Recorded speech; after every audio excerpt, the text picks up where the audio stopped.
여러분, 분복이라는 말 들어보셨죠? 나눌 분, 복복이라고 해서 각자에게 나누어진 복을 의미합니다.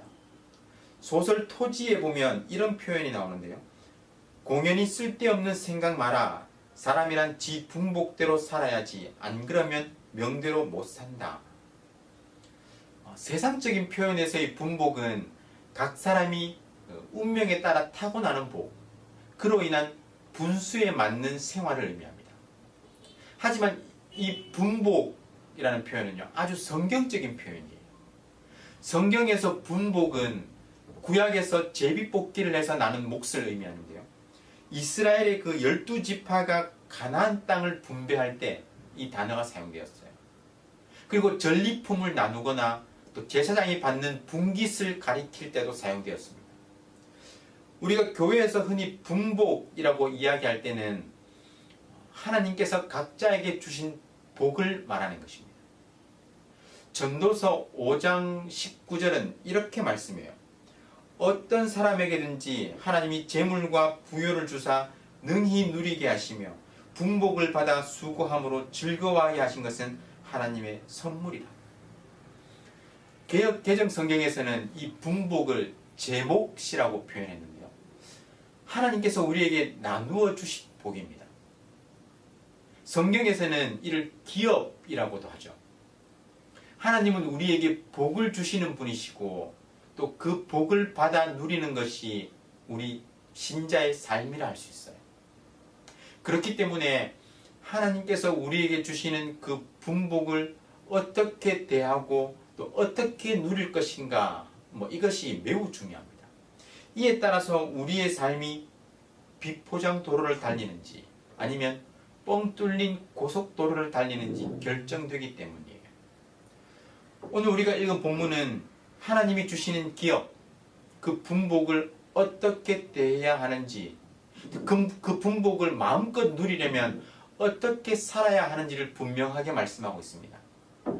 짧은 시간이지만 이 말씀을 통해서 하나님께서 각자에게 허락하신 그 분복을 기대하면서 그 삶에서 분복을 온전히 누리는 이 8월 한 달 그 분복을 기대하면서 누리는 저와 여러분의 복된 삶이 되시기를 주님의 이름으로 축원합니다. 오늘 본문은 이스라엘의 2차 인구조사 이후에 주신 말씀입니다. 출애굽한 이스라엘은 40년 광야 생활 끝에 가나안 정복을 눈앞에 두고 있었습니다. 그들에게 땅을 분배하는 문제는 가나안을 정복하는 것만큼이나 중요한 문제였습니다. 그래서 하나님은 이스라엘 각 지파의 인구를 조사하게 하신 것이죠. 그리고 하나님은 그 약속의 땅을 분배하는 방법에 관해서 설명하셨습니다.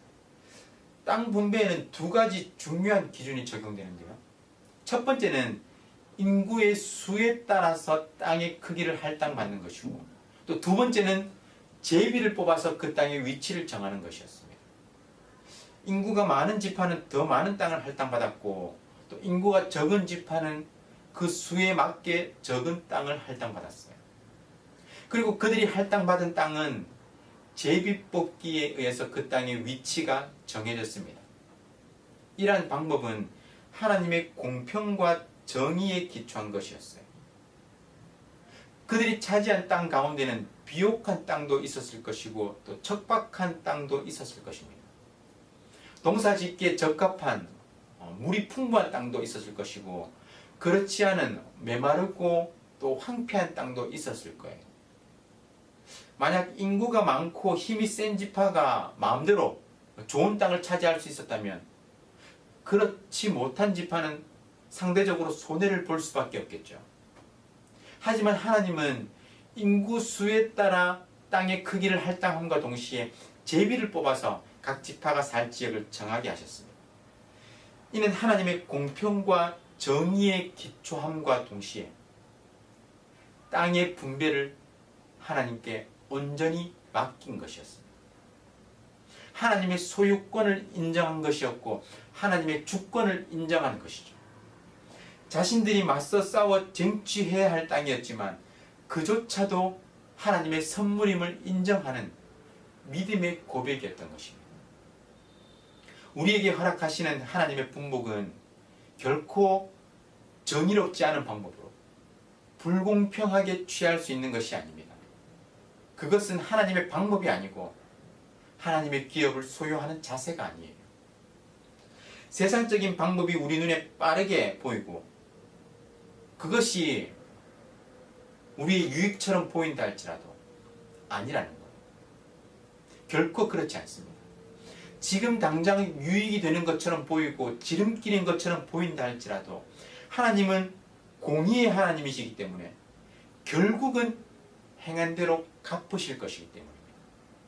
그만큼 더욱 돌아가게 될 것이고 그만큼 더욱 힘들게 되는 거예요. 이 땅 가운데 공평과 정의로 살아갈 때 하나님께서 주시는 그 풍복을 마음껏 누리는 삶이 되시기를 주님의 이름으로 축원합니다. 그것이 하나님의 방법이기 때문이에요. 그것이 바로 하나님이 주시는 기업을 소유하고 누리는 방법이기 때문입니다. 57절부터는 그 레위인의 계보와 그들의 분깃에 대해서 말씀하시는데요. 이 말씀은 그 하나님이 주시는 기업에 대한 또 다른 사실을 우리에게 알려주고 있습니다. 사실 레위 지파의 인구 조사에 대한 구절들은 그 우리의 관심을 잃게 만듭니다. 하지만 기억해야 할 것은 레위 지파는 이스라엘의 계수에 들지 않았을 뿐만 아니라 그들에게는 기업도 주어지지 않았다는 거예요. 그들에게는 분깃이 주어지지 않았고 다만 48개의 성읍이 주어졌습니다. 그 성읍들은 심지어 도피성으로 사용되었어요. 도피성 들어보셨죠? 다른 지파들은 땅을 통째로 받았지만 레위 지파는 그들의 성읍을 받았고 또 그 성읍을 여러 범죄자들이 도망하는 도피하는 도피성으로 사용하도록 하신 것입니다. 한편으로 생각하면 너무 불공평하고 차별이었습니다. 하지만 중요한 것은요. 레위인들에게 땅의 기업은 주어지지 않았지만 그들에게 하늘의 기업이 주어졌다는 것입니다. 하나님께서 친히 그들의 기업이 되어주신 것이죠. 여호수아 13장 33절은 이렇게 말씀합니다. 오직 레위 지파에게는 모세가 기업을 주지 아니하였으니 이는 그들에게 말씀하신 것과 같이 이스라엘의 하나님 여호와께서 그들의 기업이 되심이었다. 레위 지파는 땅을 기업으로 받지 못했지만 하나님께서 그들의 기업이 되어 주신 거예요. 하나님은 민수기 18장에서 아론에게 이렇게 약속하셨습니다. 너는 이스라엘 자손의 땅의 기업도 얻겠고 그들 중에 아무 분깃도 없을 것이나 나는 이스라엘 자손 중에 내 분깃이요 내 기업이다. 레위 지파의 기업은 하나님 자신이셨습니다. 오늘날 레위 지파를 가리켜서 목사나 전도사 혹은 교회의 일을 돕는 유급 봉사자들을 가리킨다고 말하는 사람들이 있습니다. 물론 주님의 몸된 교회를 위한 귀한 섬김이죠. 하지만 신약 시대의 레위 지파는 그런 교역자와 교회의 직원들을 가리키는 것이 아니에요. 영적으로 모든 성도들을 의미합니다. 모든 성도들이 예수 그리스도의 보혈을 의지해서 하나님께 직접 나아갈 수 있어요. 그래서 베드로전서 2장 9절은 말씀하시죠. 너희는 택하신 족속이요 왕같은 제사장들이라. 성경은 이 땅의 모든 성도들이 영적인 제사장이라고 말씀합니다. 레위인에게 땅의 기업이 아닌 하늘의 기업이 주어진 사실, 하나님이 친히 기업이 되어주신 사실을 생각해 볼 때 우리는 이 땅을 살아가며 하나님의 기업에 대해서 다시 생각해야 합니다. 땅에서 누리는 분복, 하나님이 주시는 기업을 누리는 것도 중요하지만 우리의 삶 가운데는 하나님의 그 하늘의 기업을 사모하면서 그 기업을 누릴 것을 소망하는 자세가 필요한 것입니다. 세상에서는 분깃이 없어 가난하다 할지라도 하나님을 소유한 자는 가장 부유한 자이기 때문입니다. 세상에서는 다른 이와 비교할 때 상대적으로 약한 것 같고 또 부족한 것 같지만 하늘의 그 기업을 바라보는 자, 하늘의 기업을 소유한 자는 그보다 훨씬 부유하고 풍족할 것이기 때문입니다. 그 하늘의 기업을 사모하며 소망하는 저와 여러분 되시길 주님의 이름으로 축원합니다. 이러한 땅의 기업과 하늘의 기업을 소유하는 데 있어서 결정적인 기준이 있습니다. 바로 하나님의 말씀에 대한 믿음과 순종입니다.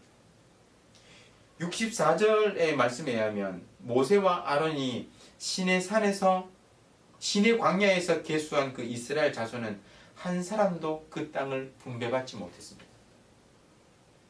그 땅에 들어가지 못했다는 것이죠. 오늘 본문은 모세와 아론의 아들 엘르아살이 계수한 2차 인구조사입니다. 민수기 13장에서 가나안 땅을 정탐한 정탐꾼들이 보고를 들은 이스라엘 백성들이 어떻게 반응했습니까?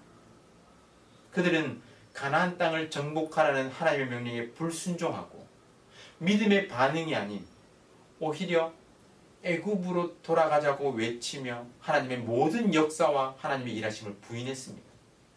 그 결과 이스라엘 자손들은 출애굽했던 그 이스라엘 자손들은 한 사람도 가나안 땅을 소유할 수 없었어요.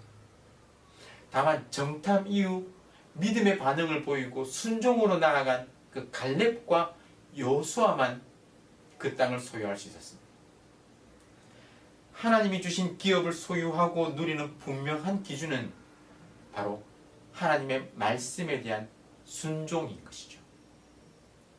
61절에서 아론의 아들 나답과 아비후가 죽었다고 기록하고 있습니다.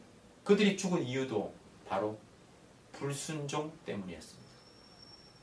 여호와께서 명하지 않은 다른 불을 여호와 앞에 드렸기 때문입니다. 레위기 법에 따르면 지성소의 향불을 나를 때 반드시 하나님께서 명하신 향로를 사용해서 또 그 번제단의 불만 사용해야 했습니다. 하지만 나답과 아비후는 각기 향로를 가져다가 다른 불을 사용해서 여호와 앞에 분향했습니다. 그러자 불이 여호와 앞에서 나와서 그들을 삼켜버렸어요.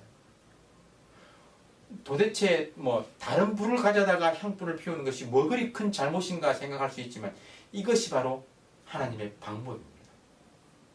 하나님의 말씀에 순종할 때 하나님께서 우리에게 허락하신 분복을 소유하며 누릴 수 있는 것입니다. 오늘 우리는 가나안 땅을 분배하는 그 말씀을 통해서 하나님께서 허락하신 기업을 누리는 자세에 대해서 살펴보았습니다. 하나님께서 이 땅을 살아가는 그 자신의 백성들에게 주시는 복은 우리가 기쁨으로 누려야 할 감사의 제목입니다. 이 분복을 소유하고 또 누리기 위해서는 하나님의 방법이 무엇인지 제대로 알아야 합니다. 하나님의 방법은 공평과 정의에 기초한 그와 동시에 하나님께서 주권적으로 허락하시는 선물입니다. 우리의 삶의 방식에서 정직하지 않고 공평하지 않은 방법으로 땅의 기업을 소유한다면 또 그것을 소유하려 한다면 그것은 하나님의 방법이 아닙니다. 불의하게 탐하고 또 부정직하게 소유한 것이죠. 결코 하나님께서 기뻐하시지 않습니다. 공평과 정의에 기초하여 하나님 주시는 각자의 분복을 마음껏 소유하며 기쁨으로 누리시기를 주님의 이름으로 축원합니다. 하지만 그보다 더 중요한 것은요, 하늘의 기업을 소유하는 것입니다. 레위인들에게 아무 기업도 주어지지 않았지만 하나님 자신이 그들의 기업이 되어주신 것처럼 이 땅에 발디디며 살아가되 하늘의 것을 사모하고 하늘의 기업을 누리시기를 주님의 이름으로 축원합니다. 이런 땅의 기업과 하늘의 기업을 누리는 분명한 기준은 하나님의 말씀에 대한 믿음과 순종이었습니다. 여러분, 8월 한 달을 시작하시면서 우리의 삶 가운데 말씀에 대한 그 믿음과 그에 따른 순종으로 이 땅의 기업과 하늘의 기업을 온전히 누리고 즐거워하는 저와 여러분의 복된 삶이 되시기를 주님의 이름으로 축원합니다.